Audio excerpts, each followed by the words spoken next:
Hello, আসসালামু আলাইকুম সবাইকে। আজকে এরকম একটা সুন্দর ভর্তার রেসিপি দেখবেন। আসলে আমি তো ভর্তা তেমন বানাতে পারি না, আমার আম্মুই সবসময় বানায়। আজকে ফার্স্ট ট্রাই করলাম।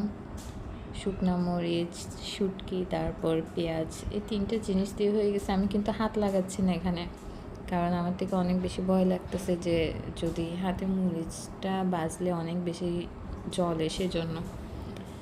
আসলে কি বলবো, আম্মুর হাতের মতো তো আর হবেই না যত চেষ্টা করি। এখানে আমি কতবার বাটতেছি এটা, তারপরও মনে হয় যে কাঁটাটা যাচ্ছে না, মরিচটা হচ্ছে না। কিন্তু আম্মু হলে এটা ২ বাটাতে কীভাবে যেন হয়ে যায়। আম্মুরটা অনেক বেশি মজা হয়, আমি বানালে এটা এরকম হয় না। আগে ব্লেন্ডারে করতাম, এখন একটা পাটা নিছি ছোট দেখে, বলতেছি যে এটাতে করি, দেখি কেমন হয়। অনেকক্ষণ বাটার পর ফাইনালি বাটা শেষ হয়েছে। এখন পেঁয়াজ দিয়ে দিব। পেঁয়াজগুলো একটু নাকি গোটা গোটা রাখা লাগে। আমি তো বাটতেছি যেগুলো একদম পিষে যাচ্ছে, পুরা মিক্স হয়ে যাচ্ছে। একবারে মনে হয়েছে যে অনেক বেশি, সেজন্য আরেকবার করলাম। লবণটা একটু কম হয়ে গেছিলো, পরে এখন দিয়ে দিব আর একটু লবণ।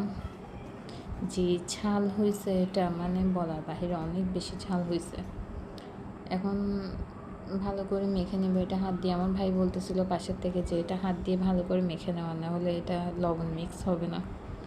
তারপরে যে রেডি হয়ে গেছে ভর্তা। একটু ভাত নিয়ে নিচ্ছি, ভাতটা নিয়ে একটু মেখে খেয়ে নেব। এত যে ঝাল হয়েছে মানে কি